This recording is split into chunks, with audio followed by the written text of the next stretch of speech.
দিয়ে ঠিক দুধ দিয়ে একটা দেখো তুলছি, হলো গোড়ায় তুললাম, দিয়ে আমি আবার এই পাশের গোড়াতে আবার তুলছি, এদিকের গোড়াতে আবার তুলছি, এদিকের গোড়াতে আবার তুলছি, দিয়ে একটু মোটা করবো, 4-5 বার ঘুরিয়ে নেব, নিয়ে একটু মোটা হয়ে গেল।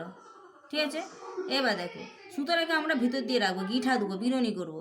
সুতরাং ওইদিকে দিয়ে হাতে করে চেপে দিলাম, দিয়ে ভিতর দিয়ে একটা গিঠা দিলাম, এই গিঠা হচ্ছে বিনুনি হবে। এবার এই দেখো এই বিনুনি হচ্ছে, বুঝতে পারছো, বিনুনি যাবে। যদি আমরা বিনুনি যদি আমরা ওই পাশে না রাখি, তাহলে সুতো যদি আমরা স্ট্রেট রাখি, তাহলে কিন্তু আমাদের কী করতে হবে, এইভাবে সুতোটাকে গলিয়ে আবার আবার এর মধ্যে ভিতরে ঢুকাতে হচ্ছে, ডবল প্রবলেম। তার চেয়ে আমরা কী করবো, প্রথমেই আগে সুতোটাকে ওই দিকে রেখে দেবো, তারপরে ভিতর দিয়ে করে দেবো, তাহলে আর কোনো গলানো গলিনির সিন নেই। ঠিক আছে, এবার টোটালি পুরোটাই ওই দিকে গিয়ে বিনুনি হবে।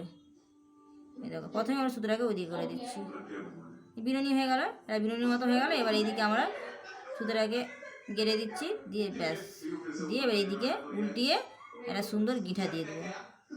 এখানেও ওই একই গিঠা, ওই গোলানা সিস্টেম গিঠা। ঠিক আছে, দিয়ে ব্যাস হয়ে গেল, সুতো কেটে দিলাম। ঠিক আছে, অফ করে